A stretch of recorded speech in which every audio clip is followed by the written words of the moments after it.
So the reason we're making this video is for my girlfriend. And no, she's not an idiot. But for dummies is trademark, so we're rolling with for idiots. God knows she tries her best to comprehend the madness of 40k, but sometimes a soft approach where we exploit memes and pop culture comparisons to help the uninitiated get a better grasp of the setting, factions, characters, and the utter insanity they provide is the best way to go. So if you've got a girlfriend, boyfriend, or if you're lucky enough to have any friends at all, and you want to throw them face first into this meat grinder of satire, stupidity, and buff spacemen, this video might just be for you. So assuming you've got your chosen victim tied to a chair and staring at your screen with their eyes tapered open like a clockwork orange, we can now begin. Don't worry, this will all be mostly surface level stuff, but should, all things being equal, give you the power to delve a little deeper into any of the things we prod and poke at once we're done. And so you don't feel like we're being too biased and cupping the shaft and gargling the balls of the Imperium a little too hard, I've brought along our resident Night Lord, Red. I have come for you. But, in all seriousness, the best place to look is at the big picture. So you have a galaxy. You got some evil motherfuckers in this galaxy. That's chaos. You have some less evil motherfuckers. That's the Imperium. And yes, everyone in the setting is fucking horrible to different degrees. Even the factions that have really good arguments for being neutral good still have committed horrible acts against the Geneva suggestions. Other than chaos in the Imperium, we got a variety of alien races, which we refer to as Xenos. Why? Because GW only really cares about Space Marines. These fuckasses are basically just your different fantasy races but in space. You got Space Elves, Space Dwarves, Space Orks, Space Skeletons, Space Aliens, Space Fish Fuckers, and a bunch of other less important races. All this is basically what comprises the weird stew that is 40k. And you see this thing here? That's literally fucking space hell. Leaking into real space. This thing just fucking exists. It used to be smaller, but now it's fucking massive. It's worth noting the Imperium worship this guy called the Emperor, who, for all intents and purposes, is basically just a haggard immortal space wizard slash demigod with gigabrain and soul damage. Permanently stuck to a battery slash throne slash torture device where he's been sat for 10,000 years and is now nothing but a radioactive corpse. They don't really exist to guide ships through space hell and commit Deus Ex Machina when Games Workshop writers inevitably fuck themselves into narrative corners, which they do often. And some forces of chaos worship one or multiple of the literal gods of space hell. Or not, sometimes they don't worship anything at all. Sometimes they just get off on skinning people alive and base their whole personality around that. You got 4 main chaos gods. Khorne, Mr. Rage and Blood. Tzeentch, the god of fucking with you.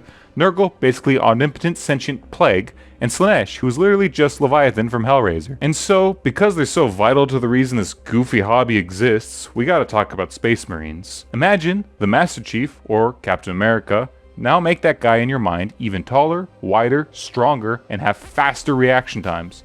Now add in a tablespoon of total unreasonable religious zealotry and give that thing you're imagining enough armor that he would weigh about as much as a Fiat 500. And now you got a Space Marine, and his guns shoot tiny missiles. Now, every single faction or chapter of Space Marines we're about to mention are considered first founding chapters or legions. This basically means that all Space Marines at some point or another were likely derived from one of these ones. First off, we've got the Ultramarines. Now, odds are if you've seen one Space Marine in your entire life, you probably saw an Ultramarine. These guys are literally bog standard Space Marines. Yes, they have their own culture. Yes, it's inspired by ancient Rome, and yes, they're written to be overpowered as fuck in the majority of books they appear in, but none of that really matters. The Ultra Smurfs are the contextual basic Space Marine. They obey the rules most of the time, they don't fuck with evil shit, and they are in or near the center of attention the majority of time the narrative as a whole makes a move forwards. Then we have the Imperial Fists. These guys are actually a lot like the Ultramarines at the most surface of levels, but their culture of discipline is much more strict. These guys are literally the most dedicated individuals to the Imperium and the Emperor ever, based on their track record. They love building walls, and hate the Iron Warriors, who we will mention later. Next up, we have the Dark Angels. These guys are kind of the Space Marine equivalent of Arthurian legends. Their vibe is often painfully edgy, but they do have a ton of themes and confusing history about them. Good luck trying to figure out what the Hexagrammaton is. They historically have a lot of really stupid secrets that have resulted in them killing totally innocent allies to keep them, like an entire battle barge of Black Templars. Speaking of unreasonably violent acts that add to one's charm, we have the Blood Angels chapter. These guys are basically super soldier space vampires. They literally drink your blood to stay sane. They have an unfortunate bit of mental illness where if a Blood Angel gets too angry or stressed in the extreme, they will literally hallucinate horrific shit from 10,000 years ago and go into a berserker rage. And yes, To all of you who know your Warhammer lore, we are leaving out the Horus Heresy in this video. That shit is awesome, but also about as beginner-friendly as losing your virginity to a gorilla. Now we've got the Raven Guard. These guys are sneaky sneak despite being clad in enough metal to crush every single emo band between 2001 and 2007, of which they now wholeheartedly base their aesthetic on. Then we have the Iron Hands, who are literally all about replacing their shit with cybernetic upgrades and bringing enough firepower with their tanks and dreadnoughts to make Eastern Europe jealous. And then there's the Salamanders, which, for reasons, are all black. No, not black like British black or African American. These guys are black like fucking charcoal. And if the memes are anything to be believed, they love nothing more than hugging their fellow man and burning the children of other races alive. Next up, we have the White Scars, who are probably the most underrated Space Marines in the whole setting. They are based on ancient Mongolians, and only really care about bikes and going fast. And finally, for loyalists, we have the fucking Space Wolves. I don't really like the Space Wolves, if you could tell. So all I'll say is if you like wolves, you'll probably like the Space Wolves. Now we've got the Chaos Space Marines. So again, these all had their origins in the first founding, but unlike the Loyalists, are much more often in the business of taking new recruits from any founding, chapter, or legion. We've got the Black Legion, formerly known as the Sons of Horus, formerly known as the Lunar Wolves. The Black Legion are much like the Ultramarines and are kind of the textbook Chaos Space Marines.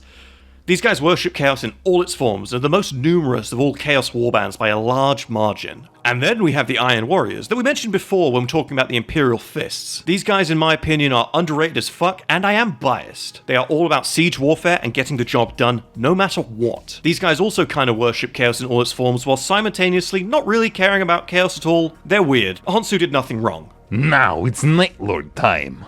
The Night Lords are a faction of Space Marines comprised of killers, murderers, and maniacs. Not soldiers. They are the aforementioned Space Marines that would be perfectly happy to peel your skin off and wear it as a shirt. Like the Iron Warriors, they do kind of worship Chaos and kind of don't. They're ultimately renegades first and Chaos second. The Word Bearers are just straight up zealous fanatics. They worship Chaos in all its forms to a fault. They are the main reason 40k exists. And the Alpha Legion for the final first founding group of Chaos Space Marines that worship no god in particular. They're all about subterfuge, infiltration, mind games. It's not worth starting on the memery the community has placed upon their feet, or we'll be here all day. So each of the Chaos Gods favor one legion in particular. Khorne favors the World Eaters, Red and Brass Space Marines obsessed with violence and butchery. Tzeentch favors the Thousand Sons, Space Marines which are either just possessed suits of armor, Alphonse Elric style, or twisted sorcerers controlling said suits of armor. And Nurgle favors the Death Guard. Space Marines that even before their fall to Nurgle favored an immovable object approach to war, made even more insane now that they have Nurgle's gifts of pee-pee poo-poo. And finally Slaanesh, who favors the Emperor's children, the Chaos Space Marines famed for their arrogance and seeking of ever greater pains and pleasures. Now, there are fucking loads more sub-factions of Space Marines than this, absolutely tons, but this is the basics. So this is all you're going to get for Space Marines today. Both Chaos and the Imperium have normal human soldiers. Chaos tends to usually have just a mass of gibbering insane cultists, but also some well-organized forces, whereas the Imperium of Man has the blessed Imperial Guard. These guys are all about sending in troops by the billion to die for millimeters of ground. If you're into like military shit as a hobby or an interest before getting into 40k, you're parking your ass right here and staying here. These fuckers come in all sorts of flavors with loads of inspiration from real world history. You've got the Kriegers, which are an amalgamation of the European forces during World War I, with a penchant for suicide with shovel in hand. And the Katchan jungle fighters, which are all sorts of things, but generally are inspired by the Rambo movies, etc. The Imperium also has forces that include assassins for every and any occasion, as well as superhumans. Much like the Grey Knights, which are essentially space magic wielding space marines that are a rung above normal space marines. And the Adeptus Custodes, which are said to be to a space marine what a space marine is to a guardsman. These bananas in pajamas looking fuckers are or were essentially the Emperor's personal bodyguard. See, whilst the Imperium gets all this worthless bullshit, Chaos gets literal fucking demons. We get actual fucking demons. We got muscle demons, we got tentacle demons, we got non-binary demons. We even got demons made out of implosive diarrhea. The great thing about demons is they literally can't even be killed 99.99% of the time. They only get sent back to hell, only to return again at some later point. Oh, I forgot something that I don't want to leave out, something that we both have. What's that? The Admech and the Dark Admech. Ah, indeed. So to keep it simple, the Admech, aka the Adeptus Mechanicus, are literally hordes of cyborg people that fucking love building all the shit for their respective faction. But not new shit. No, not new shit. Unless of course they can find it and replicate it.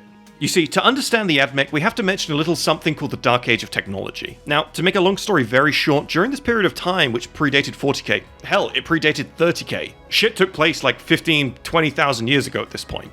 But during this time, humanity created all sorts of marvels and technologies and ruled the stars unopposed until they essentially created AI. Yeah, and what happened next was akin to Terminator, but in space. Yeah, basically. And so the Adeptus Mechanicus see inventing as a sin to their religion, and will never fuck with AI. Which is where these things called servitors come into place. Throughout the galaxy are servitors. These human hybrid people are literally living in different degrees of permanent hell. Computer can't turn against you if it's a lobotomized person that got no legs. Anyways, going back to the Admech, there's something the Admech are mostly responsible for, and that's this.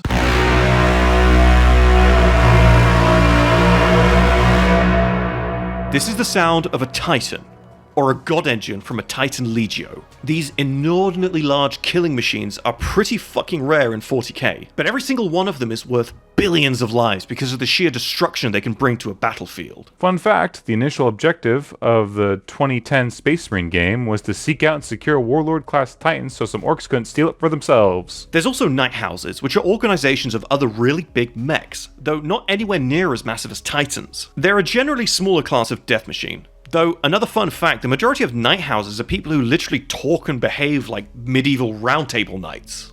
Both Knights and Titans can be Chaos aligned, just like different sects of the Admech. Anyways, now we need to talk about fucking Xenos. So we're going to start with Orks. First things first, if you at any point are naturally inclined towards the Orks more than any other faction, you are undeniably a peak example of human brilliance. Orks are just here to have a good time. And if you like Orks, you probably are too. These bastards just build random shit and go to war for fun, literally. The technology is powered by their imagination. Orks have this weird fucking energy about them where if enough Orks believe in something to be true, then it manifests. This is the sole reason why Ork weapons and vehicles even work. I mean, look at this fucking thing. There's no science behind this. This is the power of faith. Moving on to the Tyranids, these guys are really fun and are currently the big bad for the current overarching 40k narrative. These guys are a fun amalgamation of Xenomorphs, the Zerg, and the Flood. They turn up, eat fucking everything, and leave. A little bit like your aunt at Christmas. Then we've got the Aeldari, or Space Elves. These guys actually have a bunch of different flavors. You got your normal High Elves, you got your Dino Elves, you got your fucking Torture Elves, and then you've got your Clown Elves. You know we mentioned earlier that Chaos God that was basically the Leviathan from Hellraiser, Slaanesh? Well, these idiots are why that god exists. They literally murder-fucked Slaanesh into existence. I don't even know how to elaborate on that. They engaged in so much debauchery and sexual horror at the peak of their civilization that Slaanesh literally just came into being as a result. Now, the vast majority of them regret it massively. There's also Necrons. The Necrons are essentially just Egyptian-themed space skeletons that have been fucking around since the dawn of life in the universe. These guys have some of the wildest tech in the setting, and some of the most hilarious characters, and every single one of them is technically unkillable. Then we have the fish fuckers, the Tau. The Tau actually aren't that bad, they just get a lot of shit for being the resident weebs of 40k. But it's also kind of their greatest strength. The aesthetics of their mechs are clearly and heavily inspired by Gundams, and Gundams fucking rock. Their culture is kind of space communism, and these guys often receive the largest quantity of, oh, they're the only good guys, but they're not. Their leaders do some seriously fucked up shit, and will continue to. And finally, we've got the Space Dwarves, aka the Leagues of Votann.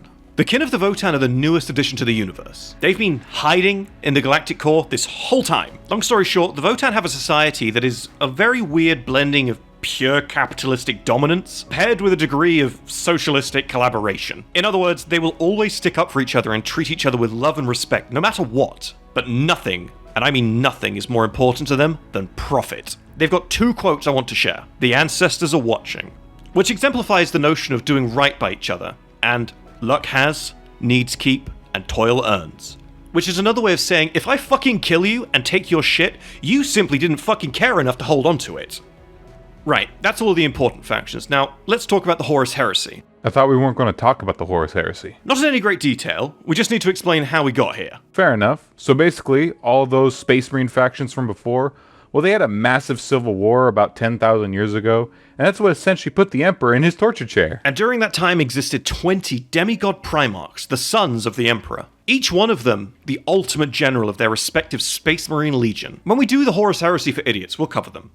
But for now, we just need to go over a small few that are still relevant to 40k as the majority are either missing or fucking dead. So there's Mortarion and Magnus, the Primarchs of the Death Guard and the Thousand Sons respectively. One is now a Demon Prince of Tzeentch, and the other one is a Demon Prince of Nurgle. These two dickheads are on and off trying to assail the Imperium, Magnus using his all-powerful victim complex, and Mortarion with his hypocrisy and protests against wiping his ass. And for the Loyalists, we have Roboute Guilliman, Primarch of the Ultramarines. If the Ultramarines are Smurfs, then Guilliman is Papa Smurf. This guy was literally frozen in stasis for 10,000 years, and woke up to find his society had turned into a hyper-theocratic dictatorship. Or just a society. Since good old dad is stuck in the permachair, Papa Smurf is now in charge of everything. Then there's Angron, the Demon Primarch of the World Eaters. Angron is Khorne's chosen champion. Khorne being the god of violence and bloodshed, Angron, much like Mortarion and Magnus, are kind of the universe's reoccurring Saturday morning cartoon villains right now. And finally we have Lionel Johnson, or just the Lion. He's the most recently returned Primarch, and he is the leader of the Dark Angels. His return has been received mostly well, although there's some huge differences between how he is now and how he was during the Heresy. There's also the fact they decided to model him as an old man, which is okay, I suppose. He looks like fucking Tywin Lannister. Yeah. We also gotta talk about Abby. Of course, by all means. Go ahead. So Abaddon's not a Primarch, but he is the leader of the Black Legion, that previously mentioned largest group of Chaos Space Marines. This guy is one of the oldest Space Marines and is a total nutcase. This fucking dude has led 13 enormous assaults on the Imperium called Black Crusades. Though they've had mixed success, that being said, his last one was pretty successful, where he threw a fucking colossal tantrum and dropped something called a Blackstone Fortress on a planet called Cadia, which at the time was one of the most important Imperial worlds, responsible for the Cadian regiments, aka the largest source of human recruits for the Imperial Guard. It's also probably worth mentioning that Cadia was so important because it was the main hub of defense that kept this fucking thing, the Eye of Terror, at bay. When Cadia fell, the Eye of Terror unleashed this giant fucking tear across the galaxy, which is probably the biggest shakeup to 40k as a setting in fucking decades. Anyways, now you are equipped with the basics of 40k as it stands today. Now go forth and see all 40,000 Warhammers. So yeah, thank you so much for watching. Red and I really enjoyed making this episode. We're going to do some more in future. Our next episode that we've got coming up is a bit of a guide to homebrewing Space Marine loyalists. Please subscribe and press that notifications button, and we hope to see you on our Discord. Thank you so much for watching, and take it easy.